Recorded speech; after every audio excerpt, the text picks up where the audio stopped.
Le remplissage instantané. Alors, j'ai un petit fichier avec une liste de prénoms, et puis là j'ai une liste de biens, donc j'ai simplement marqué bien 1, j'ai incrémenté pour avoir 14 biens. Je me suis mis en bas à droite, j'ai incrémenté pour avoir 14 biens différents. Voilà, donc vous avez un petit listing comme ça, et on vous dit, bah, moi j'aimerais bien récupérer uniquement là, les numéros. Donc 1, 2, 3, 4, 5, 6, 7, 8, 9, 10, 11, 12, 13, 14. Ok, j'aimerais pas avoir bien et l'espace. Alors il y a plusieurs manières de faire. On pourrait utiliser des fonctions texte, on pourrait utiliser convertir, on pourrait faire un rechercher remplacer. Et il y a aussi donc le remplissage instantané. Le remplissage instantané, je vous montre comment ça fonctionne. Je vais écrire 1 ici. Éventuellement, je peux l'aider un petit peu en écrivant 2. Est-ce qu'il va me proposer quelque chose? Non, il ne me propose rien. Bon, c'est pas grave. Alors, j'écris 1, j'ai écrit 2. Je vais aller dans données, pardon, excusez-moi. On va trouver le petit icône, la remplissage instantané. Je vais cliquer dessus. Et là, le logiciel a compris où je voulais en venir. Il a vu que je prenais uniquement les numéros, donc il m'a refait donc un classement uniquement avec les numéros.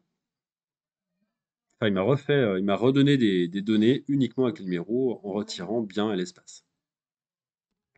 Donc voilà, un cas de figure assez classique. Là, si j'étais donc dans la situation où je n'avais pas la colonne B, si je voulais faire un tri, trier par la colonne A, donc mes données n'ont pas d'entête hein, ce coup-ci. Euh, Comme c'est du texte, comme il y a du texte et des chiffres, il comprend que c'est du texte. Donc si vous demandez de trier par la colonne A, il va pas y arriver. Regardez, il me fait bien 1, 1, 0, 1, 1, 1, 2, 1, 3. Il le trie comme si c'était du texte.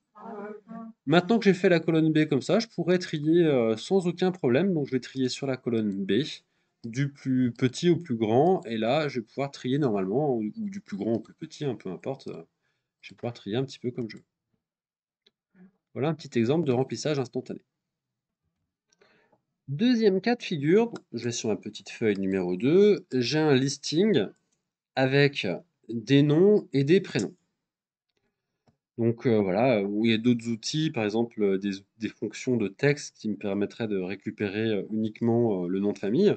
On va essayer, avec cette petite fonction de remplissage instantané qui a le mérite d'être très rapide. Donc je vais écrire Dupont. J'appuie sur Entrée. Je vais donc appuyer sur le petit bouton avec l'éclair dans Données, remplissage instantané. Et là, ça marche plutôt pas mal, à l'exception évidemment des noms composés qui vont nous poser des problèmes dans les fichiers. On voit ici qu'on a juste Salière qui est apparu.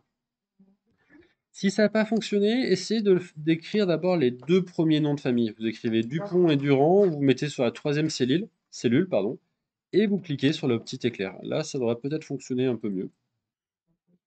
Donc évidemment, hein, si vous avez un espace à la fin du pont ou si vous avez mis Dupont D ici, des choses comme ça va pas fonctionner. Il faut aussi que ça soit sur la colonne qui soit juste à côté pour que le logiciel comprenne bien.